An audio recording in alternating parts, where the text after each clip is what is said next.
Okay, hi and hello. My name is Aryan Singh. Today we will discuss about morphine, morphine के uses, उसके side effect और उसका mode of action. Actually जो morphine होती है, आप लोगों ने सुना होगा कि लोग morphine का नशा करते हैं, ड्रग्स की फॉर्म में लेते हैं. तो हम आज सब वही देखने वाले हैं कि morphine actually क्या होती है और उसको मेडिसिनल पर्पज से कैसे यूज़ किया जाता है. तो आज इस सब पे बात करने वाले हैं. ये एक इम्पोर्टेंट लेक्चर भी है फोर्थ सेमेस्टर मेडिसिनल केमिस्ट्री का. फिफ्थ यूनिट का लास्ट लेक्चर है इसका. मॉर्फिन का फुली कवर्ड सिलेबस है ये. तो देखते हैं क्या है morphine.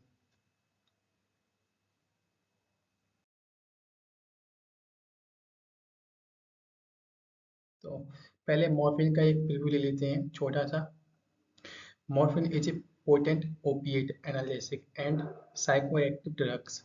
The word morphine is derived from Morpheus, the god of dreams in Greek mythology. It is obtained from juice of immature fruit of Opium poppy family Papyraceae. Morphine contains at least 25 alkaloids in its composition, highest analgesic effect, and it is highly addictive. मतलब morphine जो होती है वो हमारे opium Poppy plant से ली जाती है, जिसे हम साइंटिफिक लैंग्वेज में बोलते हैं पेपरेसी. सॉरी, इसकी फैमिली है पेपरेसी और इसको साइंटिफिक लैंग्वेज बोलते हैं ओपियम पॉपी. और मॉर्फिन जो होती है पोटेंट एनाल्जेसिक होती है, जो कि साइको एक्टिव ड्रग होती है. मॉर्फिन जो वर्ड है वो हमारा मॉर्फियस से लिया गया है.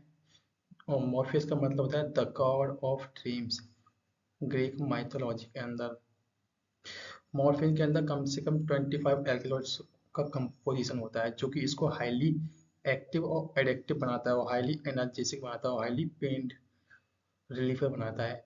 इन 25 एल्कलॉइड्स होने की वजह से मॉर्फिन का स्ट्रक्चर में जो है 25 एल्कलॉइड्स की कंपोजिशन होता है.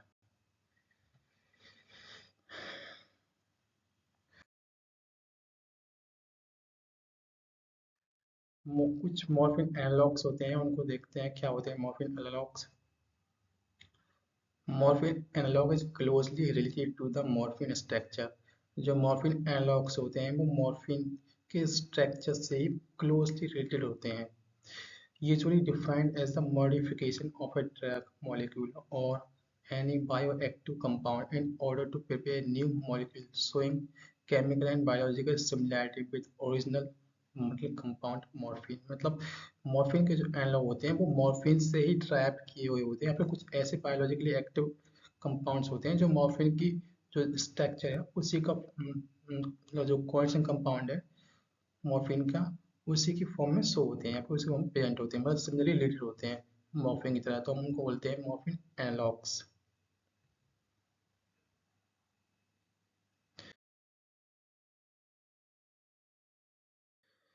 मॉर्फिन के थेरापेटिक यूज क्या होते हैं. Management of acute chronic and severe pain like acute myocardial infarction, obstetric analgesia, cancer pain and severe one ETC. मतलब जो मॉर्फिन होती है, मॉर्फिन के जो प्रोडक्ट्स होते हैं उनको हम बहुत हैवी पेन, कैंसर में जो पेन होता है उसके लिए, ओबस्ट्रिक एनाल्जेसिया पेन के लिए, मायोकार्डियल इंफार्क्शन के लिए, और जो हैवी से हैवी पेन होते हैं उनके लिए हम लेते हैं मॉर्फिन के कंपाउंड्स को. ट्रीटमेंट ऑफ डायरिया, डायरिया के ट्रीटमेंट में भी हम मॉर्फिन को लेते हैं. Management of acute pulmonary oedema, pre operative medication and intra operative adjunctive agent. मतलब ऑपरेशन से पहले भी इसको लिया जाता है और ऑपरेशन के बाद भी इसको दर्द को रिलीफ कराने के लिए दिया जाता है. एनेस्थीसिया की फॉर्म में यूज किया जाता है. मेन यूज इसका एनेस्थीसिया की फॉर्म में होता है. कफ सप्रेसेंट, जो कफ सप्रेसेंट होता है उसके लिए भी, उसमें भी क्या है मॉर्फिन मिला होता है, जैसे कोडिन वगैरह. कोडिन क्या है, मॉर्फिन का एनालॉग हो गया. तो ये सब क्या है कफ में भी यूज होते हैं. जैसे डायरिया में जो हमारा लोप्रामाइड HCl हो गया, तो मॉर्फिन का ही प्रोडक्ट होता है लोप्रामाइड HCl. तो वो क्या है मॉर्फिन के एनालॉग से हो गए जो उसमें यूज हो रहे हैं. मॉर्फिन का मेन यूज ये नहीं है कि नशा कर रहे हैं या दर्द नहीं दे रहे हैं या दर्द रिलीफ करने के लिए, माइंड को सीएस को स्टिमुलेट करने के लिए या सप्रेस करने के लिए ले रहे हैं. उसके में डिफरेंट डिफरेंट यूज हैं बॉडी सिस्टम में. नेक्स्ट देखते हैं. और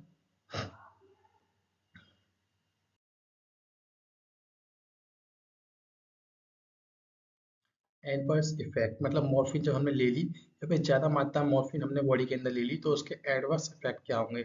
drug of addiction due to euphoric effect, वो कुछ यूफोरिक इफेक्ट दिखाएगी। ओवरडोज जो ले लेंगे उसकी मॉर्फिन की तो वो कोमा में जा सकता है पेशेंट। रेस्पिरेटरी डिप्रेशन हो सकता है, पेशेंट कोमा चला जाएगा मतलब उसका सीएस प्रॉपर्ली डिप्रेस हो जाएगा।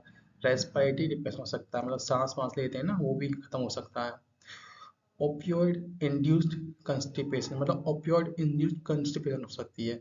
आपको महसूस नहीं होगा लेकिन कंस्टिपेशन होती रहेगी आपकी बॉडी के अंदर। Cause dryness of mouth, mental clouding, vomiting, headache and fatigue मतलब मुंह में सूखापन, मुंह सूखा सा रहेगा, वॉमिटिंग उल्टी आएंगी, सर में दर्द रहेगा, डायरिया रहेगा। ये सब क्या है, एडवर्स इफेक्ट होते हैं मॉर्फिन के। कंस्टिपेशन भी इसमें क्या मेन इसका एडवर्स इफेक्ट है मॉर्फिन का। मॉर्फिन ले रहे हैं या फिर मॉर्फिन का कोई एनालॉग ले रहे हैं, ये उन सब के साइड इफेक्ट्स हो गए।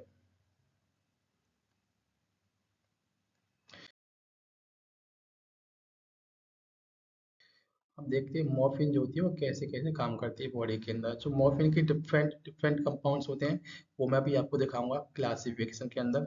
तो उनके different different mechanism of action होते हैं, मतलब कैसे कैसे बॉडी के अंदर वो काम करते हैं। तो वो मैंने तीन मैकेनिज्म ऑफ एक्शन यहाँ पे ले रखे हैं।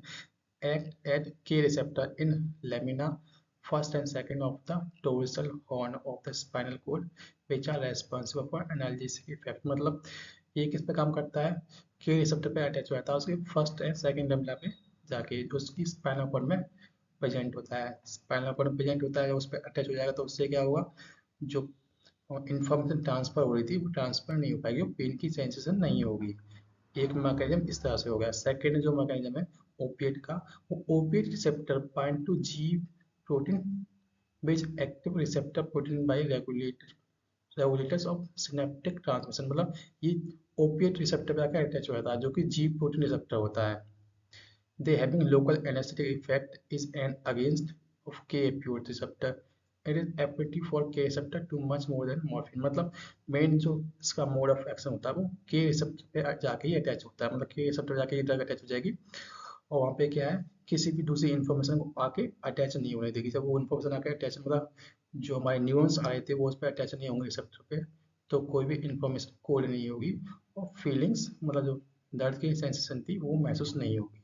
ये इसका मोड ऑफ एक्शन हो गया।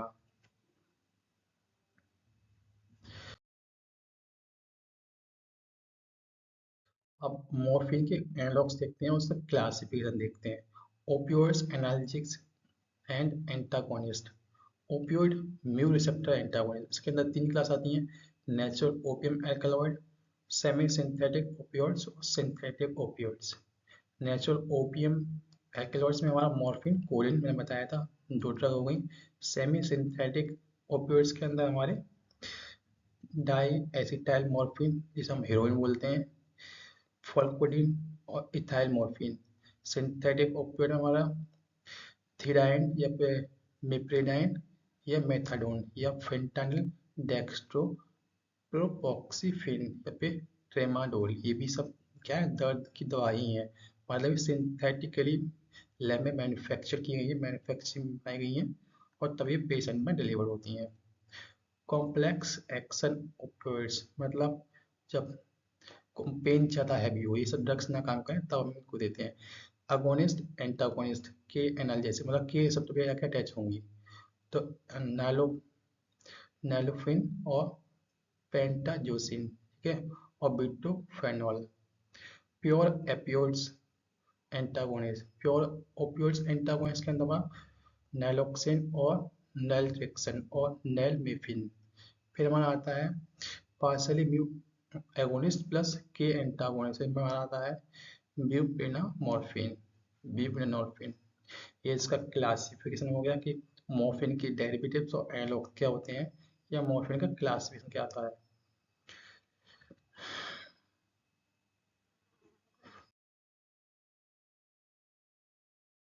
Okay, thanks for watching. Session को शेयर करें, लाइक करें, सब्सक्राइब करें। आप समझ गए होंगे कि मॉर्फिन क्या होती है। कृपया आप इसको अपने अपना लें, किसी डॉक्टर की एडवाइस से ही लें, क्योंकि मॉर्फिन क्या है, एक हाईली सिडेटिव ड्रग है। तो आप इसको अपने डॉक्टर की एडवाइस लें और एज ए ड्रग इसे यूज़ ना करें स्मोकिंग वगैरह के लिए। ये बहुत हानिकारक हो सकता है आपके लिए। Thanks for watching.